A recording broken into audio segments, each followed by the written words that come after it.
Hey guys, alright, so today I want to talk about the top 3 ways you can contribute to someone else's life and using those 3 techniques to add value to their lives so that both personally and professionally you can create longer lasting relationships and better, teamwork and cooperation between people by really bringing the value before you ask for anything in return. Or just having it as a nice, continual, long lasting relationship. So the number one way to really bring some value into someone's life is to give them resources. So as an example, this is Perfect Day Formula. We're gonna do a video on this soon. Really freaking cool book by Craig Ballantyne. And I read the book, finished it, and I wasn't gonna do anything else with it except make a video about it and then do a couple note-taking reviews on it. And one thing that I was able to do a couple months ago was actually give it to one of my teachers, right? So I finished it at school. I read a lot at school in between classes and stuff, and if I'm done with stuff and have no other use for it, I just gave it to one of my teachers because I thought, hey, you know what, fit for what she does, what she's working on, where she is in life. She just became a mother with kids, so time management was pretty important to her, trying to spend time at work and then grading stuff and also just being at home.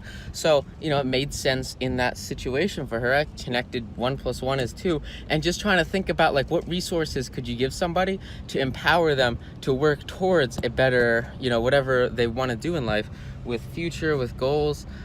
She's a teacher, so she likes to teach, she likes to learn, and I thought, time management will help her. So resources like books, resources maybe podcasts, op-eds, articles you read. If you just stumble across something and, if you have a client or friend or anything, right, where you're trying to strengthen that relationship, just going out of the blue and saying, hey, I read this, I think it could help you. Here's a link to it, here's a PDF copy of it, whatever it is. And then maybe collecting a folder of those so that all of a sudden, right, you've got a collection of really great gifts you could give to people, information, resources that all of a sudden they can totally use to learn from, grow from, and apply the knowledge and information in whatever field they're in, personally or professionally.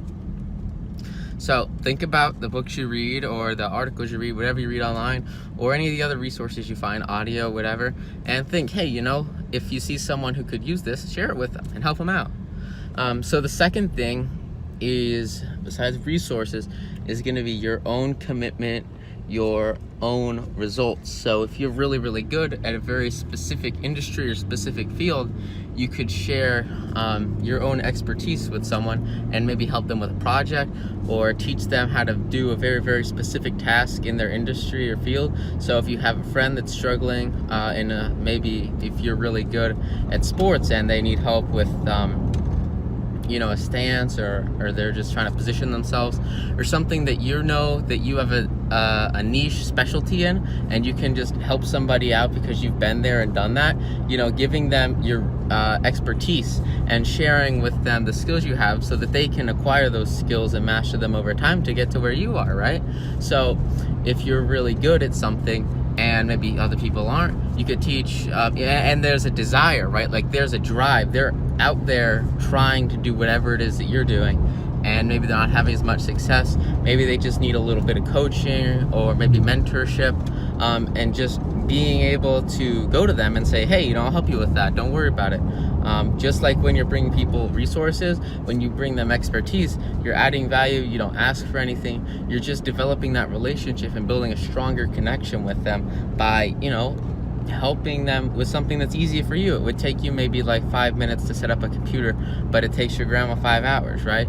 So one example with that could be, I have built a lot of computers, and it's not, it's I can do it pretty quickly, plan it out, get good pricing on the parts, determine pretty much the best situation for whatever someone wants to use it for, and then put it together pretty freaking quick, and make it look good, right? So I like to do that. It's fun for me. I'm good at it.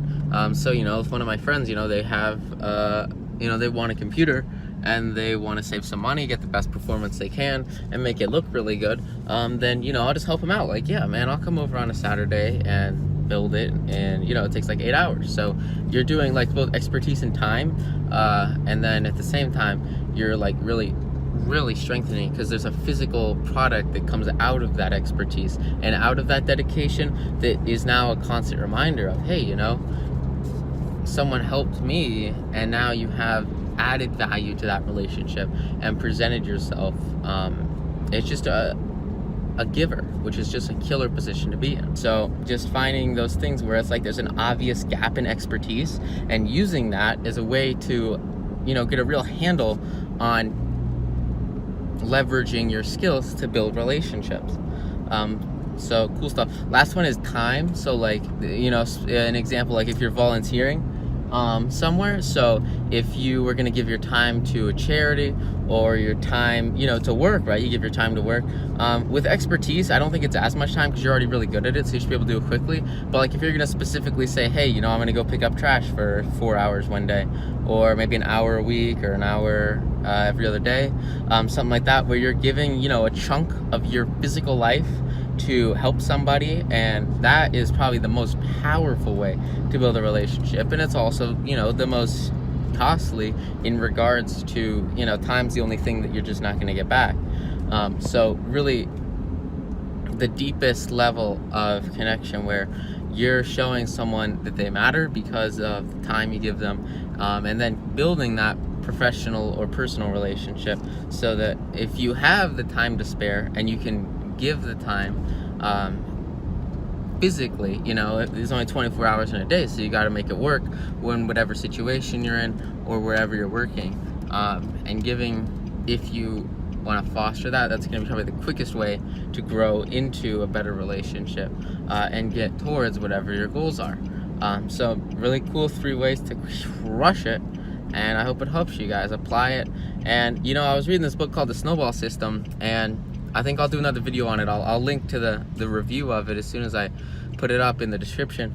But it was also sort of like, if you're really in a client service business based area, where, you know, you're like one-on-one with clients a lot, and that's the base of your business, or if you're trying to foster relationships to find exponential growth in your field, the Snowball System by Mo Bonnell does an amazing job of talking about like building prospect lists, building relationships with clients.